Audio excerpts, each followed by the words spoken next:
politicians, because this is an election year, are caving in one by one to the media and making everybody feel like they're going to frickin' die from this thing, and it's not frickin' true.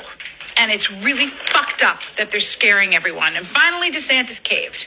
So I want to tell you something else that happened really interesting. I come out of my growth summit and I walk into Melissa's office, and she informs me that 2 of our staff called the police on us.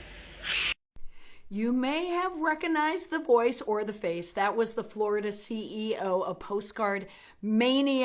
That's Joy Gendusa. She was the woman who had urged her staff to stick it out and stay at work when Hurricane Ian was approaching their headquarters in Clearwater, Florida, just west of Tampa. She was also the CEO who called Hurricane Ian a nothing burger. That nothing burger killed over 100 people. Now, in the podcast, I do talk about the press release that they had to release. It was widely distributed. And to be fair, it was a good press release. Had all the elements that you want in a press release nowadays. However, one of my favorite parts of it, the headline. The world should be more forgiving and helpful. Again, a euphemism for the cancel culture. People are out to get us. Wah, wah.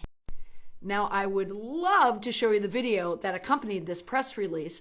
I had showed it last week when I was on the road in a talk, and I also showed it this morning in a presentation. But when I went to the page to do a TikTok, it's gone.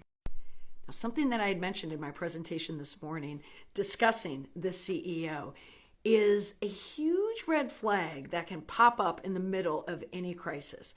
It happened with this crisis and another crisis that I happened to highlight this week. So one of the guarantees that you see in almost every single PR crisis are the cracks being revealed. They could be in the business, in the structure, in the board, but also in the people at the center of the crisis. And these cracks are often exposed under pressure. So whether it's media scrutiny or social media scrutiny, when people put the screws to you, the real character is revealed. So you can polish yourself behind a press release video, but the true you eventually is going to be found out when an employee, for instance, leaks it. Or you try and defend yourself over calling people dum-dums and making fun of people who use microphones on social media and making fun of digital natives on an app that they're the ones who have mastered. The cracks in a crisis is always the character.